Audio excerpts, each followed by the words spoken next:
খেলোয়াড় 11 নম্বর রয়েছে নেরাটিভ, 12 নম্বর জার্সি পরিহিত খেলোয়াড় এবং যাদের নাম রয়েছে তাদের নাম ঘোষণা করি। 12 নম্বরে সাকিব, 4 নম্বর জার্সি পরিহিত খেলোয়াড় মাঠে প্রবেশ করো। 13 নম্বরে বাদন কুণ্ড, 25 নম্বর জার্সি পরিহিত খেলোয়াড় মাঠে প্রবেশ করো। 14 নম্বরে নিয়ম, 20 নম্বর জার্সি পরিহিত খেলোয়াড় এবং 15 নম্বরে দুপুরান্ত 30 নম্বর জার্সি পরিহিত খেলোয়াড়। শুধু কয়জন মাঠে মোকাবেলা করবে তা স্কোয়াডে রয়েছেন কারা তাদের নাম ঘোষণা করছি। ক্যাপ্টেন ভাসান মাঠে প্রবেশ করেছেন। 2 নম্বর নাহিদ তুলে আসবেন সেই প্রোগ্রাম প্রস্তুতি চলছে।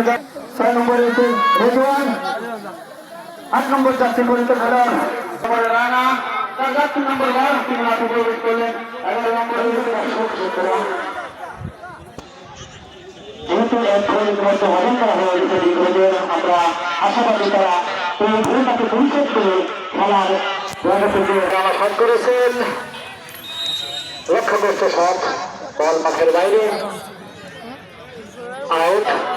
পবিত্রতা এখনো বল পবিত্র থেকে আবার ইমরান, ইমরান থেকে হাসাল, এদিকে দুবাইল রাখতে পারলেন না, বল তুলে গেল মাঠের বাইরে।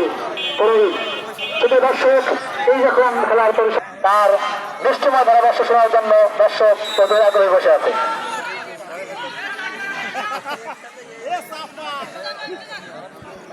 12 মিনিট মাঠে গড়ালো। সেই 12 মিনিটের মধ্যে গোল নামের যে সোনার হরিণ সেটাকে তো অর্জন করেছে এ গ্রুপ, অর্থাৎ অত্যন্ত সময় রয়েছে এই গ্রুপের হাতে তারা যেন খেলায় ফিরে আসবে। কোন দল হারবে আর কোন দল জিতবে শুধু বলতে বলতেই কিন্তু এই দলের পক্ষে ভাষা ঠিক করলেন। আবার গোল ভাষা পরিচিত খেলার রক্তের মাথা কথা বলার কারণে গোল পোস্টে কিন্তু বল ঢুকে গিয়েছিল। রক্ষণ বাজার তিনি কিন্তু গোলরক্ষক আলবত সেই বলটি কালোবন্দী করলেন, ফলে কোনো সম্ভাবনা ছিল না। একটু খেয়াল রাখতে হবে, প্লেয়ারদের ক্ষতি হবে সেরকম কোনো কিক দেওয়ার দরকারই থাকে না।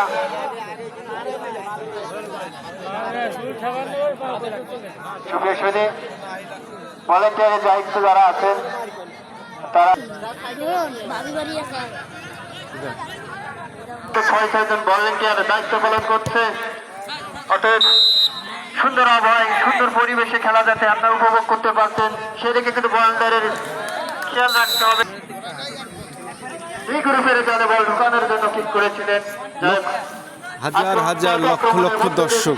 খেলা চলছে। অভিজ্ঞ গোলরক্ষক তোহিন একেবারে লম্বা কিক করলেন, চলে গেল এই গ্রুপের গোলরক্ষক।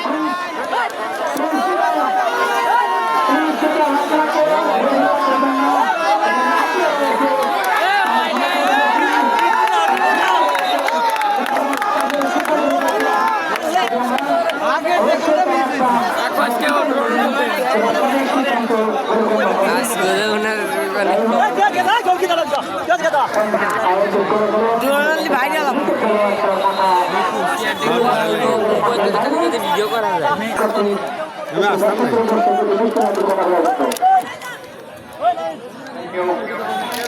ওই পাশে করে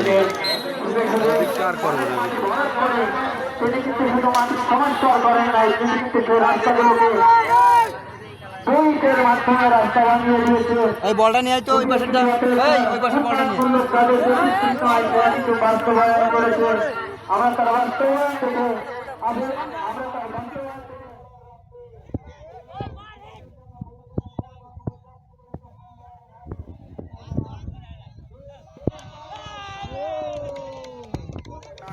সঙ্গে সঙ্গে এবং যাচ্ছি নাম্বার বলার সঙ্গে সঙ্গে তোমরা মাঠে প্রবেশ করবে। মোটরসাইকেল তো আর মাঠের মধ্যে যারা আছে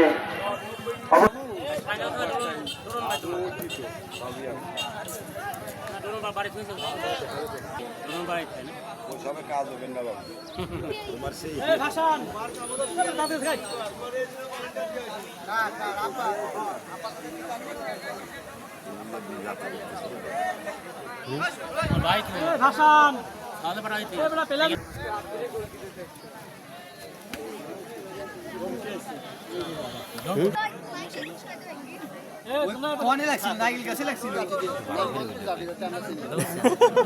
হাসেন না ভিডিও করে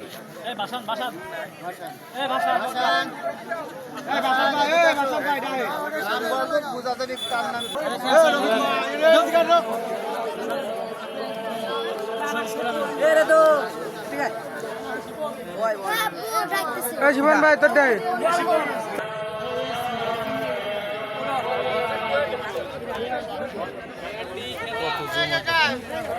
অনেক আজকে তো ফাইনাল খেলা অনুষ্ঠিত হয়ে গেল।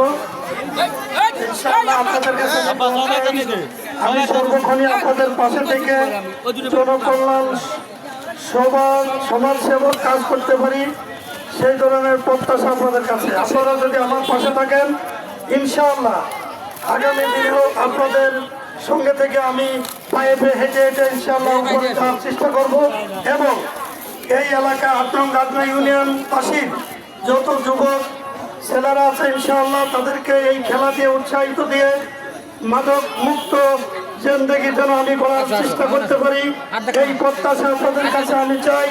এবং আপনারা সবাই আমার পাশে থাকার কোনো সুযোগ নাই। আপনাদের কাছে আমার একটাই আকুল আবেদন সেটা হলো আপনারা সর্বক্ষণই আমার পাশে থাকবেন ইনশাআল্লাহ। আমি আপনাদের পাশে থেকে সর্বসময় সর্বকাজে সর্বকিত আপনারা থাকবেন, আমি উপস্থিত থাকবো ইনশাআল্লাহ। আমি সর্বদাই আল্লাহর কাছে শুকরানা করি এবং আপনাদের কাছে আমি সর্বদাই আমার সর্বশ্রেষ্ঠ কাজ আল্লাহ যেন করে আপনাদের জন্য আল্লাহ সবাইকে সুস্থতা নিয়ামত এবং লেখার দরাজ করে আমি সর্বক্ষণই আপনাদের পাশে থেকে আপনাদের সেবা নিয়ন্ত্রিত দেখতে পারি এবং আমি ৮ নং গাজনা ইউনিয়নের পদপ্রার্থী হিসেবে আপনাদের কাছে ইনশাআল্লাহ অনেক আশা করেছি। যদি আপনারা আমাকে বিদায় করতে চান বা ভালো পদে এগোনোর চেষ্টা করেন ইনশাআল্লাহ আমি এই মঞ্চে দাঁড়িয়ে আপনাদের কাছে ওয়াদা করতে চাচ্ছি সর্বক্ষণে সর্ব বিষয়ে ইনশাআল্লাহ আপনাকে আমার পাবেন এবং আবার বিপদ আপনাদের মাঝে আমি সর্বক্ষণে থাকবো ইনশাআল্লাহ এবং আপনারা আমার সাথে থাকবেন। আমি আবারও বলি আপনারা সর্বসময় আমাকে সহযোগিতা করবেন, যার কাছে আমি যাই আপনারা অবশ্যই আমাকে সুপরামর্শ দিবেন, কেউ আমার ক্ষতি করবেন না। আমি যেন আপনাদের পাশে সর্বক্ষণে থেকে সর্ব উন্নয়নের কাজে যেন এগিয়ে যেতে পারি, এই বলে আমার বক্তব্য শেষ করছি। আসসালামু আলাইকুম ওয়া রাহমাতুল্লাহি ওয়া বারাকাতুহু।